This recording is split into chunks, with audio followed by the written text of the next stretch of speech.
Hi, this is John Solari, the method actor who speaks. And today we have a very special guest, and I want to say this right up front. This show would have happened if it wasn't for your mother, Ann Duffy. What makes it really special is she never did it for any monetary reasons. No, didn't ask to be acknowledged. And I'm tearing up already.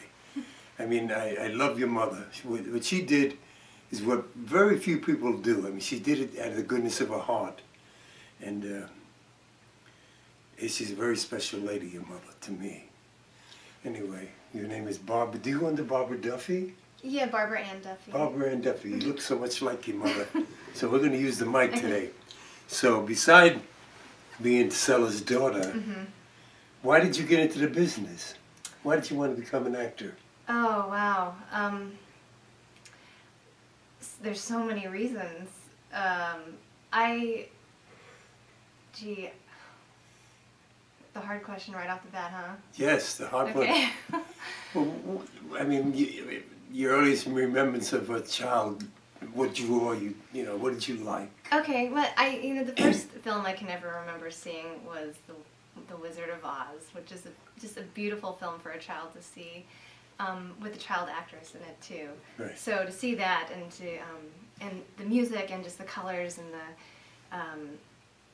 the heart of it, and when you're 5 years old and you see something like that, this wonderland, and you see a child doing it, or a teenager, it makes you wonder if you could do it too, and it seems like something that's possible. It's funny you should say that, because I had Jodie Carr on. Actually, she was on the other day, and her mother was the choreographer for the Wizard of Oz, and she's the one that recommended that Judy sings "Somewhere Over the Rainbow." Oh, really? Yeah. Wow. Yeah. And there you're talking about it. I'm saying, wow, what a coincidence that is. And you'll see her on Facebook, and you'll see the show where she talks about that. And that's amazing. So then, that's what got you to want to do it? I would sing to myself. It's the first time I ever really sang. I would sing to myself, and I would, so that kind of got my imagination going, made me aware of what film was. Before that, I'd only seen animation. My whole family is in the animation industry.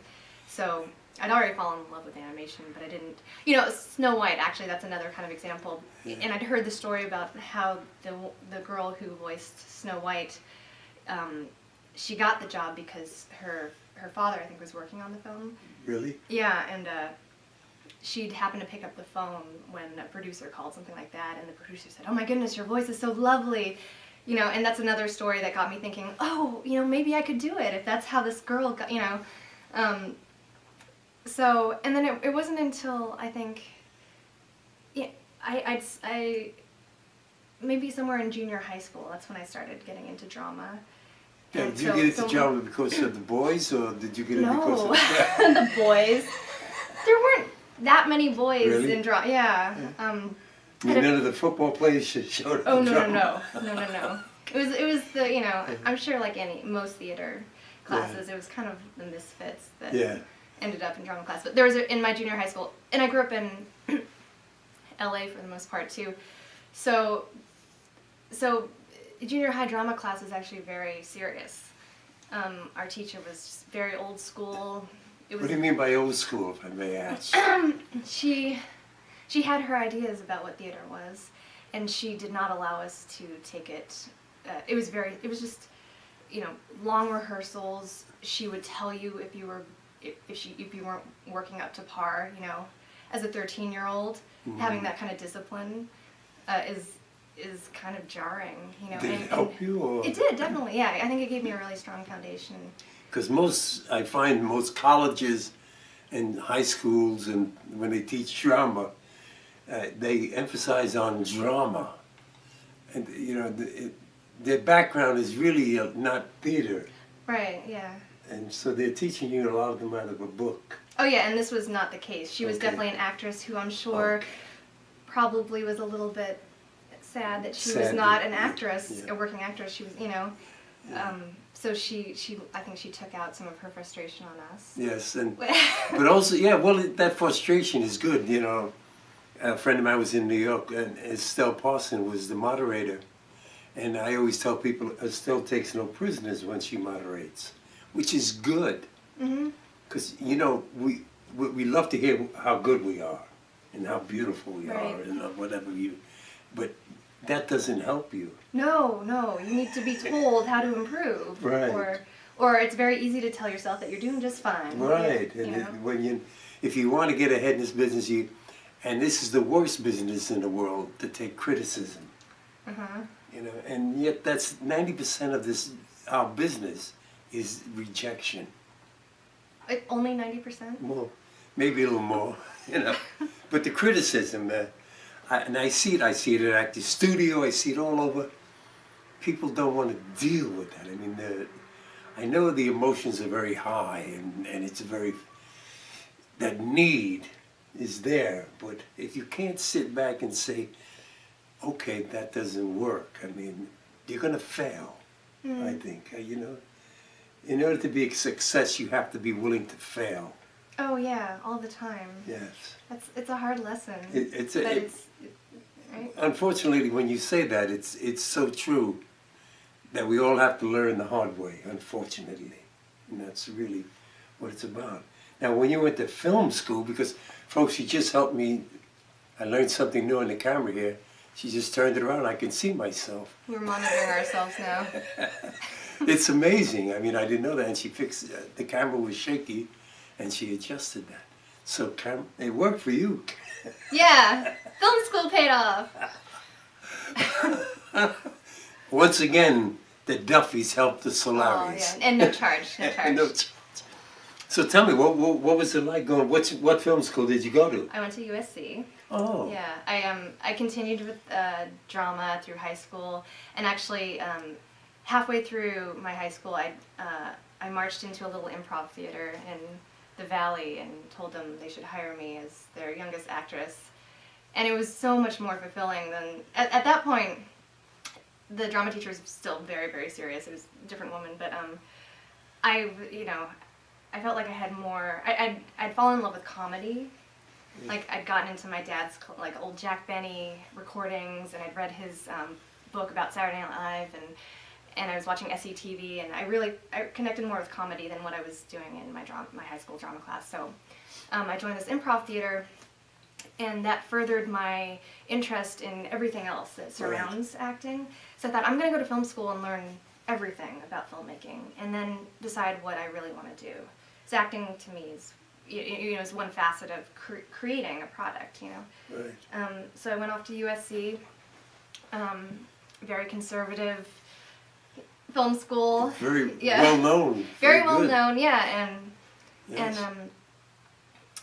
and got to make my own films and act in my friends' films. Yeah, that's interesting because a lot of student films are done, and the last thing. Well, how did you go about working? How did you do your student films? Well, you mean I went through the whole casting process. The and, casting I brought people from the outside in to help me, and yeah, I mean, I tried to conduct it as close to a professional film as possible. I know a lot of people use their buddies in school. Right. But, That's yeah. what I was getting at, because a lot of times the last thing they worry about is the acting. Oh, right, yeah. You know? Well, I have noticed that, yeah, I mean,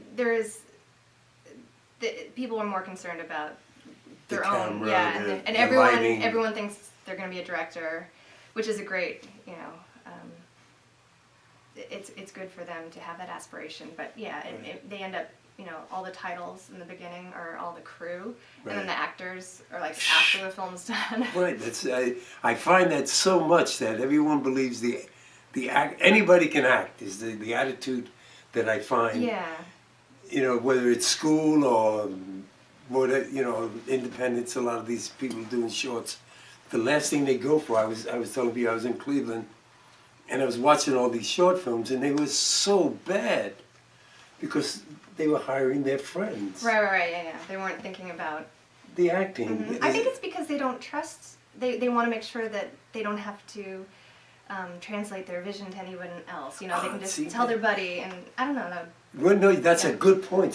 That's a real. They're afraid of letting people know who they are. Oh wow, that's kind of profound. Well, you know what I'm saying? I mean, Yeah. they're afraid that an actor might come in and interpret what they're doing as not good. I'm so sorry. I'm getting over a cold. This is a non-scripted show. Whatever. Sometimes the phone rings when I forget to turn it off, but I didn't today. No, it's all right. I got a little sniffle myself today, but it's so true. I mean, this is one of the reasons that I like to do this show, because I want to hear that, and the audience needs to hear that. You can't do it without the actor. I don't care who you are, the most important person is the actor, because he's the one that's going to make it work. Yeah, and I think your until it leaves the page, it's one dimension in a way. You know, it's a very personal vision.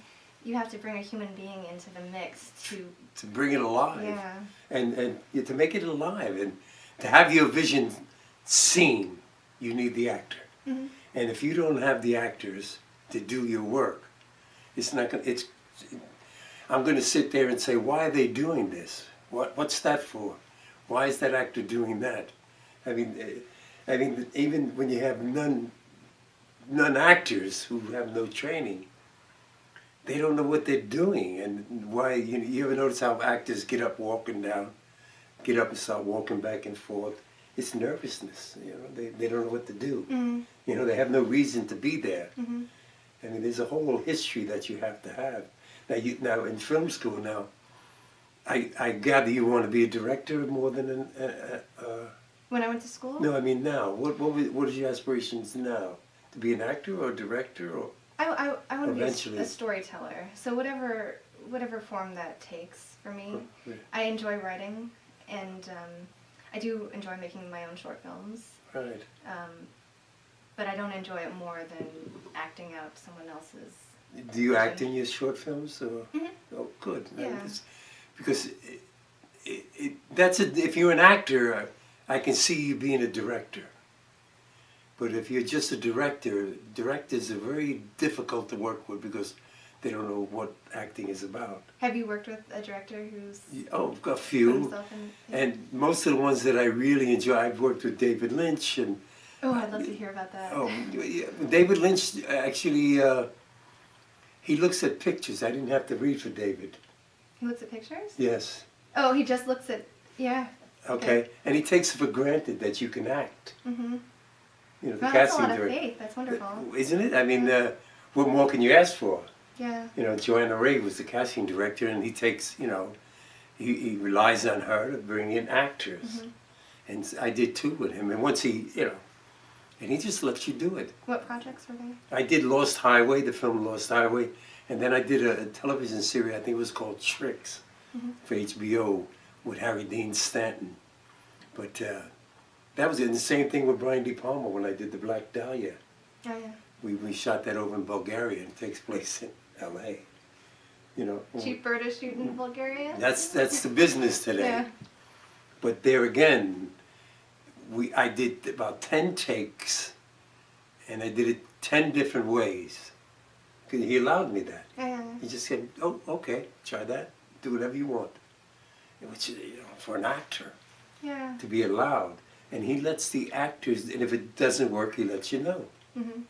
And this is what you want in a director: someone who's going to allow you to do what you do, and if it works, fine. If it doesn't, then you talk to the actor. Mm-hmm. And you know what I'm saying? Yeah, definitely. But and my biggest, I love female directors, and because they talk to me, and there's something about that other side. You know, men have, you know, we're macho or whatever we are, but they, you know, I used to say, well, they bring out the feminine side of me. I don't know if that's Don't true. you need that balance? Yes, what I'm saying, you know, it sounds. All right. You know, your mother will understand what I'm talking about. I think, what is this? You know, But I love it. I love that they come and they talk to me. Most male directors don't, and it's almost like they're intimidated or they don't want to say something. Have you ever had a power struggle with a director? Not really, no, because even in theater, I mean, I had the director who wanted me to do it certain ways and this and that, but once I got on stage, what could he do? What could he do? I totally understand that. You know? Yeah. It's something I learned many years ago from Arthur Penn, the director, who told me, John, break the rules, Mm-hmm. which I find so fascinating. And, you know, and the audience loved, the actors loved. I was working with one of the actors, Bruce Kirby, and he told me years later, he says, we love watching you come on stage because we never knew what you were going to do that night. Uh-huh. You know? So do you go by instinct or how You you know, feeling? how you're feeling. A thought you had earlier in the day that you wanted to... Right, and that brought it in, you know, and it took place in a bar. So we all had, you know, anything could go. What was the production? It was called The October Night of Tommy Zero. Mike Gazzo wrote it. And it's funny because it's never been done, only here at the Actors Studio. And the originals, I just found out, Tony Sirico, who played Paulie Walnuts on Sopranos, Mm-hmm. he did it in New York. It was called The October Morning of Tommy Zero. We did a film in Cleveland together last year. And we have good friends. We know each other from, mutual acquaintances. But it's funny that him and I did the same play, and it's never been done till this. It's a good play too. Mike Gazzo wrote it. Anyway, we're talking about John Solari, and we're here talking about Barbara Ann Duffy. So now, after film school, what did you do after that? After film school, I looked for a job.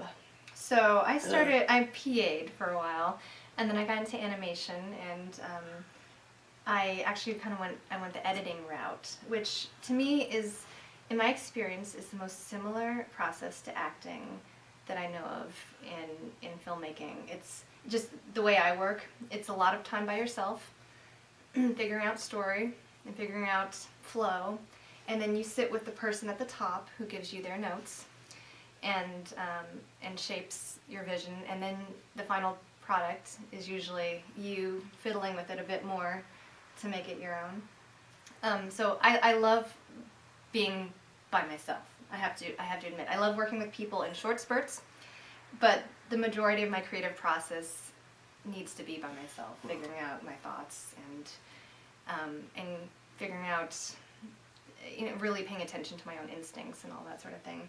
So I actually went into editing for a bit while doing, I started with a burlesque troupe. Burlesque, yeah. Yeah, I started doing live. I don't strip. No, I know, but I did start doing like live performing. I created a character with my sister. I have a twin sister. Yeah, I know, they're twins, yeah. Yeah, so at the time there was only one burlesque troupe in LA. It was called the Velvet Hammer. And we developed these French-made personas.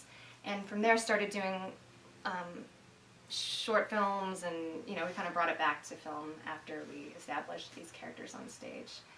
It's burlesque. There's a place. It's called a three clubs. Mm-hmm. Every Monday night. Yes, Monday Night Teas. Yeah. Have you been? No. They were supposed to come on the show. Really? And, yes. Lily? Yeah, Lily. Yeah. Oh, you got to tell her, because she keeps. I will. She's yes. wonderful. I promote her with stuff a lot. Oh, because, you know her. That's wonderful. Yes, it's funny because the three clubs. I was talking to her one day. I says, back in the middle '80s when I used to drink there. That bar's been around forever. Yeah. What was it? Was it always 3 clubs? 3 clubs, okay. yes. And there's 2 bars in there. There's the front bar and then there's the back one. Yeah. And I just went there to see Ava and Frank. Kelly Galendo was directing it about Frank Sinatra and Ava Gabor. Ava Gardner, I mean. It was just, but yes, they have the Monday night tea. So you do that? That's, wow. Yeah. I'd love to see that. Yeah, Vera and I don't, we do burlesque. We still do. We find a way to either like put on more clothes at the end or have it be some strange reveal, but we just don't take our clothes off. We're sisters. Well, burlesque, you don't do that. No, yeah, right. I never seen them really take their clothes off. Well, they don't go down to nothing, but no, they go. They usually have the pasties. Yeah, that's for us, it just doesn't feel right. We're twins, and if we were gonna go ahead and do that, we'd be charging tons of money. But as I mentioned, that's interesting. Why did you get into that? What made you want to do that? I saw a show. I went to see The Velvet Hammer, and I'd never seen anything like it. And they're kind of now there's burlesque everywhere, which I think is wonderful. But at the time, there was nothing. There's just this one show, and it's very classic. But the girls had come from kind of like a punk rock background, which appealed to me, which I related to. And to see that translated through this beautiful, classic, creative, funny, sexy, medium. Yeah. I wanted to be a part of it so badly, and the fact that I knew I wouldn't be stripping made me only want it more. So that's interesting. Yeah. And Cindy Margolius, who was on the show, did her first performance there at the 3 Clubs. Oh, really? Yeah. Yes, she did the show about a month ago, or a couple of weeks ago. Yeah, it's wonderful. I think they're the longest running consistent night of burlesque. That is really, really interesting. And you have it on film and everything? I have lots of stuff on film, yeah. Well, people go to YouTube, then they could see it there? Yes, I have a YouTube channel. It's Bibi Ponbelle, BibiPoubelle, and that's my stage name. Okay. My sister and I are the Ponbelle twins. Oh, great. Later we'll write that down, and I'll make sure it's on here when I do the editing. Oh, you're doing some editing, are you? Well, I don't edit. I just add names to it. Okay, yeah. But as an editor, I mean, you can make or break careers. People, what do we say? Yes. That's the most important. You can change it into on the set was the DP. To me, was the most important person, and afterwards, it's the editor. Yeah. Oh gosh, for a woman, I think the DP is even more important. Well, that's before it goes to the editor. Yeah. But for male too. I mean, he can, cut you, the lighting or what. I don't know what it is, but I always want to say hello to him. And the hardest job I ever found on this set for anyone to ever do was the script supervisor. I have no idea how they do that. With all the details that you have to keep in mind, yeah. I mean, they're there. I did a show here. Nadine Bass is her name, and I did a movie called The Girl Gets More with Tony Danton. We were talking about it. She said I was the script girl, and I don't. She was in the book. I remember the script girl. Really? But, but I don't remember her face. Yeah, because she's probably sweating. I mean, I told her, I said, I remember when I was doing my scene, there you were with the book like this, going, you're not really, and I didn't see her face. So here, it's just funny. And she said, I was a script person. I'm not. God. Script person and camera loader seem like the two most stressful jobs to me, because you can get done. I mean, now a lot of films, it's all digital. It's all digital now. To shoot for however many, whatever, I forget how much is on a. Yeah, they got right. But then to maybe destroy hundreds of thousands of dollars worth of film by not storing it properly, it just seemed like the most nerve-wracking. It could be, yes. I'm trying to look at the time there. Can you see how much time we have? Can I Let's say 27. I'll get up now. Hold on. Just want to make sure. 23, so we got about 5 minutes. Okay. And that's what I mean by it's unscripted. If you want to sit back, you can. All right. Relax. We're here and enjoy yourself. And I'll get a little closer if I can. There we go. We're learning. So now, when you work on a film or television, what's that like, knowing what you know? About everything else? Yeah. When you're do you look at everything else, or do you concentrate on what you're doing? I can't help it. When I see someone crossing the line, when I see something that won't cut, it takes everything in me just to shut up and not say anything. Just have faith that they'll figure it out. But it's actually disconcerting having that kind of information, because I can't just. I've done projects where the sound wasn't recorded properly, and I know what's going to happen. You're going to throw out that footage because, so to see stuff, no coverage and shooting in a way that's not going to cut together, it just makes your heart sink because you know what's going to happen, Yeah, I was thinking, because all that knowledge, what's supposed to see, I don't know, so I don't really pay attention, but I'm sitting here thinking, boy, she must really sit there. Look at this. It's awful. It really is. I think Yeah. it's because I can't just be in the moment, you know? Now see, that's the thing. You know, how would you? What do you have to do to work on to be the moment when you're going to go on? Then, how do you prepare yourself? In general, or? In general, when you're on the set and it's your turn to action. I do what I love doing, which is just shutting out the world and really feeling whatever's going on internally, and you know, I love I love backstory, and I love, you know, embodying a character. So I get a lot of pleasure of, you know, out of just being inside, you know, like, and Yeah. I'm also my sister and I made a huge career out of wrestling. We're Mexican wrestlers, and much like an athlete, you know, before a match and stuff, you would. I think the best way to get into it is to close your eyes and just run through everything in your head. I guess it fires in your brain the same way as if you're actually physically doing it. So there's something in that I kind of employ for acting as well. Not that I'm running through exactly how I'm going to do every line, but, you know, closing my eyes and just being, you know, being in my history is how I work. Is that it? Yeah, that's now. Does that come from your training? Well, you know what we're going to do? I'm going to end it here, and then we're going to come right back and get part 2, because now we'll get into doing the work. Okay, so we'll be back with part 2, and because I don't want to run out.